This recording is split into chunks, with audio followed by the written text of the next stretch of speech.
Son, it's Tuesday night. We're live in Williston, Florida for the battle of the top two boys basketball teams in the area as the Rock visits Williston tonight. Big game. Doesn't mean anything in district standings. They're in different classifications, but it's going to help each team get ready for the playoffs, which begin in just a couple of weeks. Big night for the Red Devils, and it's the final home game for the seniors until the playoffs begin. Big game for the Rock, and that they're coming off a loss to 4A champion Cocoa, and they'd like to get on good footing again.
The first quarter we got going offensively, and then the second quarter on, there's a little bit of a lull.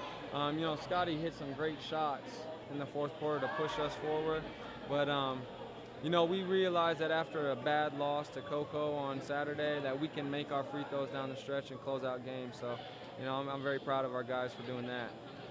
I think we got to shoot free throws better.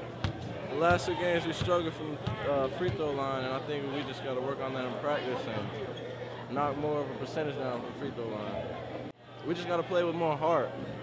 On every single possession, we got to play with more heart. That's basically it.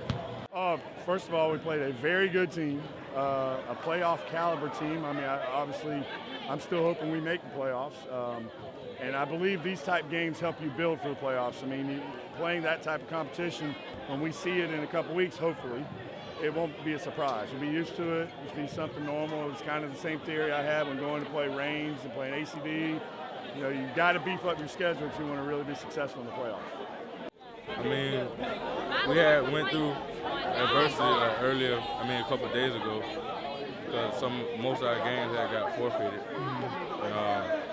We were just struggling a little bit, and we just need to pick it back up.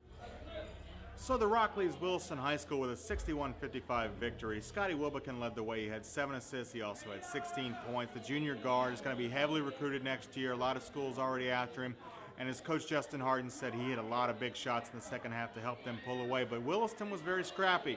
These guys got down double digits. They're not used to that. And they were able to come back at one point, cut it to 3, a couple points, cut it to 4. Got it within 5 a couple times. They kept it really close. Weren't able to get it within 2 points or even take a lead or a tie. But they kept it close against a very, very good team. It bodes well for both these teams heading into the playoffs. Williston obviously has got to get over the mental problem where they're only 1-23 now, having had to forfeit a lot of games this season. They just learned that this week. They've got to get over that. They've got to realize, hey, we're good enough to make a long run in the playoffs despite the record now. We know what we did on the court, which is 19 victories this year. For the Rock, they've got to, as Scotty Wilbekin said, they've got to continue working on their foul shooting.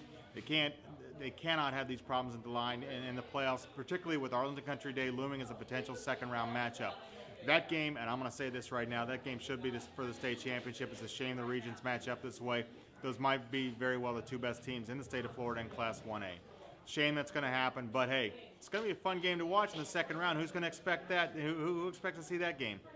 I'm John Patton with the Gainesville Sun. Thanks for joining us tonight.